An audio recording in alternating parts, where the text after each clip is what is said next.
Hello friends, good morning. Welcome to பிரியமுடன் சிநேகிதியின் வாரம் ஒரு கடிதம்.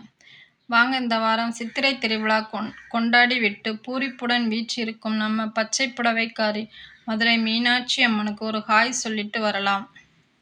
மதுரையின் அரசியே, மாதரசியே, தங்களுக்கு என் சிரம் தாழ்ந்த வணக்கங்கள் உரித்தாகுக.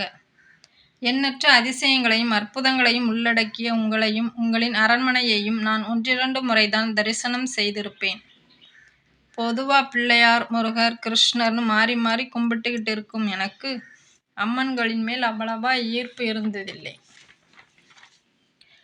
ஆனால் ஒரு 2000 வருஷம்னு நினைக்கிறேன், எங்ககிட்ட ரொம்ப வருஷமா பேசாம இருந்த ஒரு உறவுக்கார பொண்ணு ஒன்று மதுரை மீனாட்சி அம்மன் கோயில் போனேன்னு சொல்லி ஒரு மண் சிலையாக உங்களை என்னிடம் வந்து தந்தாள்.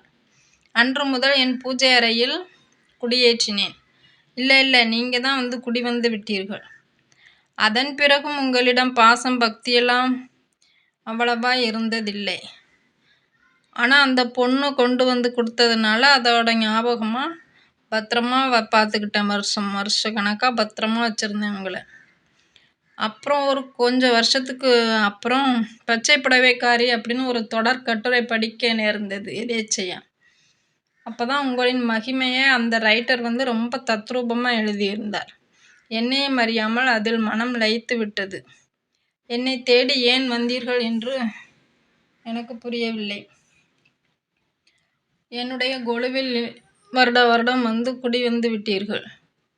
தாயை இழந்த பின் ஏனோ தங்களை வருடம் ஒரு முறை ஏனும் தரிசிக்க மனம் ஏங்குகிறது. இப்படிக்கு பிரியமுடன் அன்பு மகள். நாத்திகம் பேசுபவர்கள் பேசிக்கொண்டே இருக்கட்டும். அம்மன், பிள்ளையார், முருகன், கிருஷ்ணர், இயேசு, அல்லாஹ் என்று கடவுள் நம்பிக்கை உள்ளவர்களுக்கு அமானுஷ்யங்களும் அதிசயங்களும் நடந்து கொண்டுதான் இருக்கின்றன. பக்தியுடன் மனிதமும் மனித நேயமும் செழிக்கட்டும். அகிலம் முழுதும் அன்பென்னும் விதை விதைப்போம். இது என்னோட எக்ஸ்பீரியன்ஸு.